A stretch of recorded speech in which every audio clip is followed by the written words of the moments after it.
এতিয়া মই আপোনাৰ পৰা জানিব বিচাৰিম যে এনেকুৱা ধৰণৰ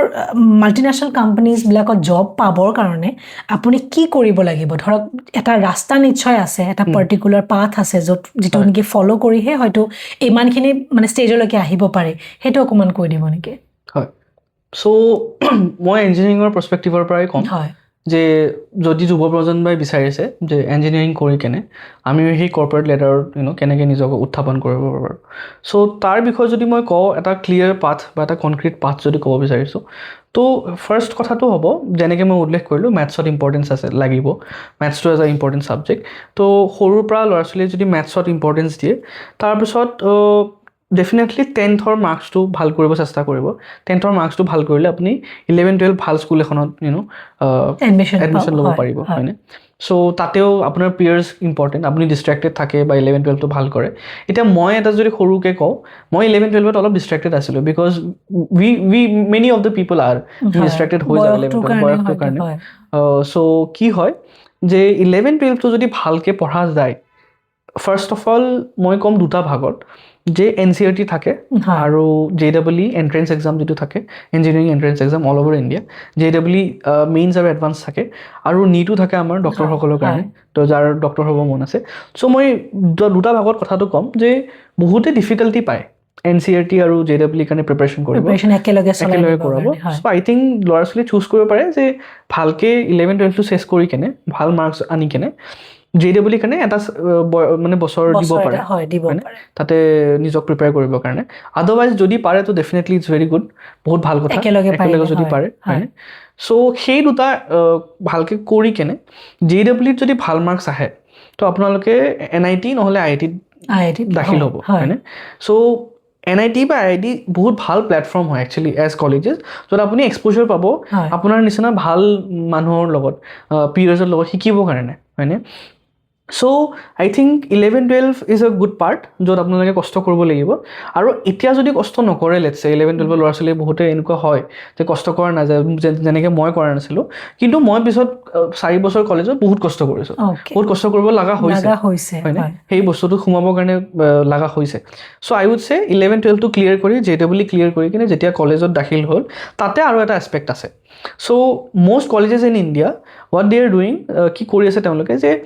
কাৰিকুলামটোত 100% ইণ্ডাষ্ট্ৰীত কি লগা হয় সেইটো দিয়া হোৱা নাই, আপগ্ৰেড হ'ব মেবি লাহে লাহে, বাট সেইটো হোৱা নাই। ইণ্ডাষ্ট্ৰীত কি লাগে actually, big companies, feng companies, যিবোৰ মাল্টিনেশ্যনেল কোম্পানীজ, ফেং মানে মই ক'ব বিচাৰিছোঁ ফেচবুক, এমাজন, এপল আৰু নেটফ্লিক্স আৰু গুগল, এইকেইটা টপ কোম্পানীজ বুলি কয়, হয়নে? MNCৰ ভিতৰত। চ' এইখিনিত সোমাবৰ কাৰণে কি কৰিব লাগিব যে ল'ৰা ছোৱালী সেইখিনি বহুত ফ'কাছ দি নিজৰ কাৰিকুলামটো পঢ়িবই লাগিব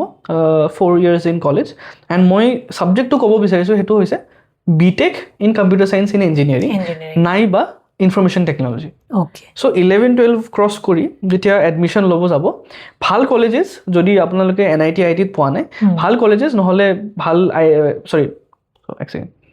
চ' মই ক'ব বিচাৰিছোঁ যে যদি আফটাৰ 11 and 12 যদি ভালকৈ কৰা হয়, তো এডমিশ্যন যেতিয়া লোৱা হ'ব কলেজেছত, তো আপোনালোকে চিলেক্ট কৰিব পাৰিব আপোনাৰ মাৰ্কছৰ ওপৰত যে NIT IIT পাইছে বা প্ৰাইভেট ভাল কলেজ এখনত সোমাব লাগিব য'ত প্লেচমেণ্ট আছে, ৰাইট? চ' মই যিটো এক্সপেক্ট কৈ আছোঁ এতিয়া যে কলেজত সোমোৱাৰ পিছত মাল্টিনেশ্যনেল কোম্পানীজ যদি টাৰ্গেট কৰিব বিচাৰিছে, আপোনালোকে ভালকৈ কলেজৰ যিবোৰ আপোনাৰ গ্ৰুপছ আছে, কোডিং গ্ৰুপছ থাকিব, ডেভেলপমেণ্ট ছফ্টৱেৰ ডেভেলপমেণ্ট কৰা গ্ৰুপছ থাকিব, সেইবোৰ ক্লাবছ থাকে, বেছিকেলি গ্ৰুপছ আৰু ক্লাবছ থাকে, ৰাইট? সেইবোৰত নিজক ইনভলভ কৰিব লাগিব, ছিনিয়ৰ্ছৰ লগত ডিছকাশ্যন কৰিব লাগিব যে আমি নিজক কেনেকৈ ইম্প্ৰুভ কৰোঁ, কেনেকৈ ইণ্ডাষ্ট্ৰী ৰেডি কৰোঁ, প্ৰেক্টিকেলি মানে ইণ্ডাষ্ট্ৰী ৰেডি কৰিবৰ কাৰণে। চ' ইণ্ডাষ্ট্ৰী ৰেডিটো আপোনাক কলেজে কৰি নিদিয়ে, সেইখিনি আপুনি নিজৰ ছিনিয়ৰ্ছ, পিয়াৰ্ছ আৰু এই গ্ৰুপছবিলাকৰ নিজক ইনভলভ কৰি কেনে জানিব লাগিব ইণ্ডাষ্ট্ৰী ৰেডি নিজক কেনেকৈ কৰিব লাগে। চ' মই এতিয়া 3rd yearতে প্ৰি প্লেচমেণ্ট অফাৰ পাইছিলোঁ হেকেথন কৰি কেনে। চ' মোৰ জাৰ্ণিটোত কি হৈছিলে যে 3rd yearলৈকে মই মোৰ ফ্ৰেণ্ডৰ লগত, মোৰ বেষ্ট ফ্ৰেণ্ড এজন আছে, তাৰ লগত ক্লাবছ এটা ক্ৰিয়েট কৰিছিলোঁ, নাম ডিক'ডাৰ্ছ। চ' সেই ডিক'ডাৰ্ছ ক্লাবত আমি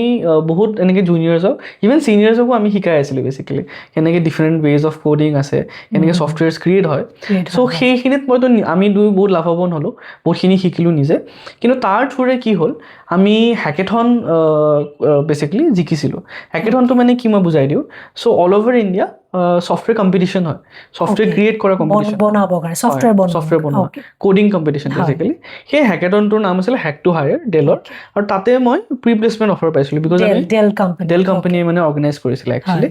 তাত মানে মোৰ গ্ৰুপটোৱে ফাৰ্ষ্ট হৈছিলে ইণ্ডিয়াত চ' তাত আমি প্ৰি প্লেচমেণ্ট অফাৰ পাইছিলোঁ হয়নে চ' তাত পোৱাৰ পিছত মোৰ কেৰিয়াৰটো বেচিকেলি এটা লঞ্চ হৈ গ'ল বেচিকেলি হয়নে চ' তেনেকুৱা অপৰচুনিটিজ বিচাৰিবৰ কাৰণে নিজক ইনভলভ কৰিব লাগিব ক্লাবছবিলাকত কেৱল মানে নিজৰ কাৰিকুলামত মানে ইনভলভ নাথাকি পেলাই ইয়াতেও মানে নিজকে আপগ্ৰেড কৰিব লাগিব হয় হয় একেবাৰে শেষত মই এটা খুবেই গুৰুত্বপূৰ্ণ কথা আপোনাৰ পৰা জানিব বিচাৰিম যে মাল্টিনেশ্যনেল কোম্পানীজবিলাকত হায়াৰ হ'বৰ কাৰণে আপোনাক কি কি কোৱালিটিজ দৰকাৰ বা মই ইয়াক যদি বেলেগ ধৰণে সোধোঁ মাল্টিনেশ্যনেল কোম্পানীজবিলাকে নিজৰ এমপ্লয়ীবিলাক মানে হায়াৰ কৰিব লওঁতে কি কি এনেকুৱা কোৱালিটিজ চায় what do they want from their employees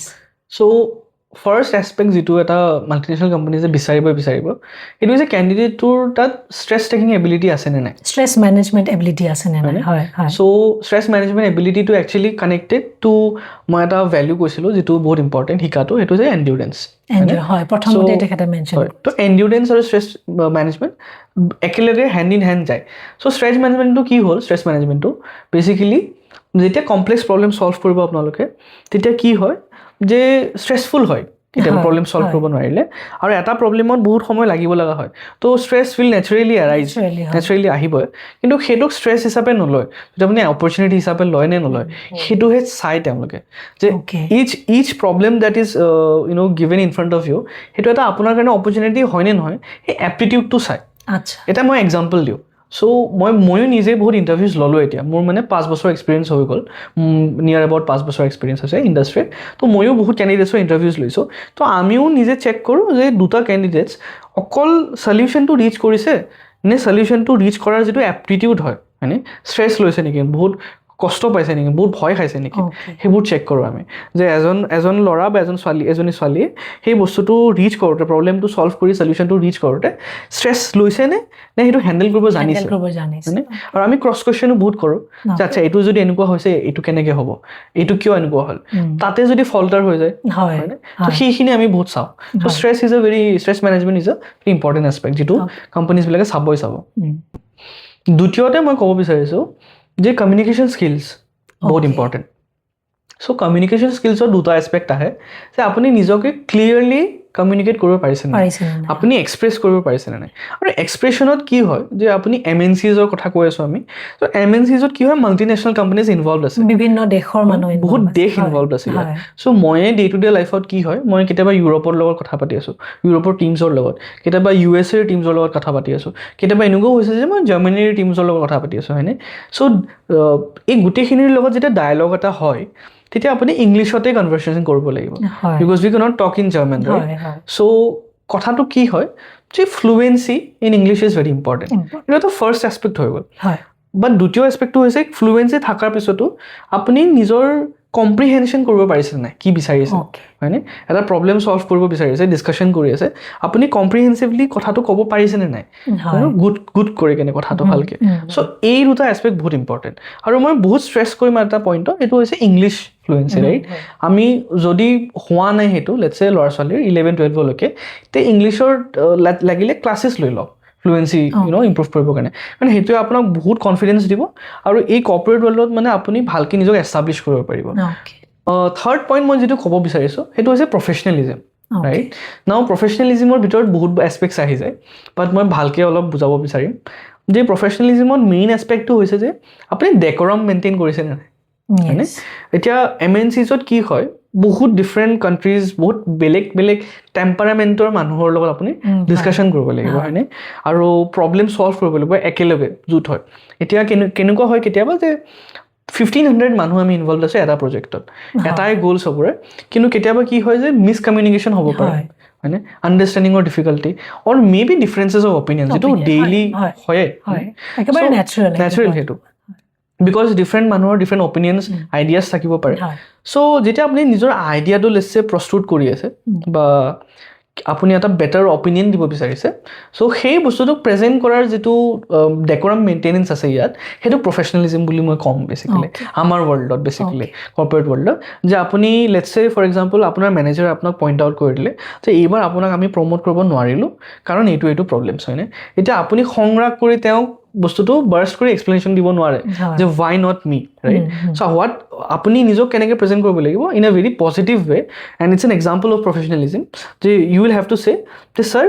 if I have not been chosen for promotion, let's say এইবাৰ মই প্ৰমোশ্যনৰ কাৰণে আপুনি যদি মোক চুজ কৰা নাই তে আপুনি মোক সেই পইণ্টছখিনি কৈ দিয়ক য'ত মই ফেইল কৰিছোঁ আৰু য'ত মই ইম্প্ৰুভ কৰিব পাৰোঁ, যাতে মই নেক্সট টাইম এই বস্তুটো আকৌ ৰিটাৰ্ণ নহয়, হয়নে? চ' সেই বস্তুটো প্ৰস্তুত কৰাৰ যিটো ৱে আৰু তেওঁক যেনেকৈ প্ৰেজেণ্ট কৰিব আপুনি আপোনাৰ সংকোচটো, সেইটো বেচিকলি প্ৰফেচনেলিজম, আৰু সেইটোৰ ওপৰত গুৰুত্ব দিবই লাগিব যাতে আপুনি নিজক এষ্টাব্লিছ কৰি এটা ভাল কেৰিয়াৰ বিচাৰিছে, গ্ৰ'থ বিচাৰিছে। অ'কে অ'কে, আপুনি খুবেই ইম্পৰ্টেণ্ট পইণ্ট কেইটামান ইয়াতে উলিয়াই দিছে যে এজন ব্যক্তিৰ ষ্ট্ৰেছ মানে মেনেজ কৰাৰ যিটো কেপাচিটি, প্ৰব্লেম ছল্ভ কৰোঁতে ষ্ট্ৰেছটো আপুনি হেণ্ডেল কৰিব পাৰিছে নে নাই, সেই কোৱালিটিটো যথেষ্টখিনি মাল্টিনেশ্যনেল কোম্পানীজে বিচাৰে নিজৰ এমপ্লয়িজৰ ভিতৰত। তাৰপিছত তেওঁ কৈছে যে কমিউনিকেশ্যন স্কিল, আপুনি আপোনাৰ কথাখিনি ভালদৰে এক্সপ্ৰেছ কৰিব পাৰিছে নে? আপুনি যদি টীমৰ লগত কাম কৰি আছে, টীমৰ লগত আপুনি আপোনাৰ কথাখিনি নিজে ভালদৰে বুজাই তেওঁলোকৰ কথাখিনি ভালকৈ বুজি একেলগে প্লেনটো এক্সিকিউট কৰিব পাৰিছে নাই, সেইটো কোৱালিটি তেওঁলোকে চায়। আৰু তৃতীয়তে তেওঁ কৈছে যে ইংলিছত কমিউনিকেশ্যন স্কিলত এইটো আহি যাব যে ইংলিছ ভাষাটোত ফ্লুৱেঞ্চি আনাটো তেওঁলোকে বিচাৰে, কাৰণ যিহেতু মাল্টিনেশ্যনেল কোম্পানী, বিভিন্ন দেশ ইয়াত জড়িত হৈ থাকে, গতিকে এটা কমন মানে ভাষা এটা হৈছে ইংলিছ, গতিকে ইংলিছটোত ফ্লুৱেণ্ট হোৱাটো খুবেই দৰকাৰ। আৰু শেষত তেওঁ খুব ভালদৰে হাইলাইট কৰিছে যে প্ৰফেচনেলিজমটো এটা খুবেই দৰকাৰী এটা ইম্পৰ্টেণ্ট কোৱালিটি হয় যিকোনো এজন মাল্টিনেশ্যনেল কোম্পানীৰ এমপ্লয়ীৰ। গতিকে এই তিনিটা বিশেষ পইণ্ট তেওঁ ক'লে, আৰু ইয়াৰ আগতো তেখেতে কৈছে যে কি কি কোৱালিটিজ আমি নিজৰ মাজত ডেভেলপ কৰিব লাগিব, আৰু এতিয়াতো তেওঁ স্পেচিফিকেলি ক'লে যে মাল্টিনেশ্যনেল কোম্পানীজবিলাকে কি কি কোৱালিটিজ এজন এমপ্লয়ীৰ মাজত বিচাৰে। গতিকে মই ভাবোঁ যে তেখেতে ইমান সুন্দৰকৈ ইমান চিম্পল ভাষাত যিখিনি কথা আমাক বুজাইছে, আপোনালোকলৈ তেওঁ প্ৰেৰণ কৰিছে, সেইখিনি আপোনালোকে নিশ্চয় বুজি পাইছে। আৰু এই ক্ষেত্ৰখনত নিজৰ এটা এষ্টাব্লিছমেণ্ট কৰিবৰ কাৰণে মই ভাবোঁ যে তেখেতৰ কথাখিনি যদি আপোনালোকে মন দিয়ে তেতিয়াহ'লে I think that will be very much helpful to each and everyone. গতিকে মই তেখেতক বহুত বহুত ধন্যবাদ জনাইছোঁ যে আপুনি ইমান সুন্দৰকৈ কথাখিনি কৈছে আমাৰ দৰ্শকসকলক, লগতে নিজৰ ইমানখিনি মূল্যৱান সময় আমাক দিছে। আপোনাক বহুত বহুত ধন্যবাদ পুনৰবাৰ। গতিকে মই Yasir Arafat, senior software engineer from Amazon India, মই তেখেতক বহুত বহুত ধন্যবাদ জনাইছোঁ। ইমানখিনি গুৰুত্বপূৰ্ণ কথা তেখেতে আমাক ক'লে, আৰু মই ভাবোঁ যে আমাৰ দৰ্শকসকল উপকৃত হৈছে, যিখিনি আমাৰ নৱপ্ৰজন্ম যিসকলে মাল্টিনেশ্যনেল কোম্পানীজত নিজৰ এটা কেৰিয়াৰ বনাব বিচাৰিছে, তেখেতসকলে যদি এই কথাখিনি গুৰুত্ব দিয়ে নিশ্চয় উপকৃত হ'ব। আৰু এই বিষয়ত আমি আৰু বিভিন্ন ভিডিঅ'ছ আপোনালোকলৈ প্ৰেৰণ কৰি যাম, তাৰ বাবে আপোনালোকে আমাৰ সৈতে জড়িত হৈ থাকিব, আমাৰ পেজটো নিশ্চয় ফ'ল' কৰিব, লগতে আজিৰ ভিডিঅ'টো চাই আপোনালোকে কেনেকুৱা পালে সেয়া আমাক নিশ্চয় কমেণ্টত জনাব। আমাৰ সৈতে যিধৰণে আপোনালোকে আৰম্ভণিৰ পৰা জড়িত হৈ আছে তেনেধৰণে আপোনালোকে আমাৰ সৈতে আগলৈকেও জড়িত হৈ থাকিব বুলি মই আশা কৰিছোঁ। আজি ভিডিঅ'টি ইয়াতে সমাপ্ত কৰিছোঁ। পুনৰ এটি নতুন ভিডিঅ'লৈ মই আপোনালোকৰ ওচৰলৈ নিশ্চয় আহিম। ধন্যবাদ।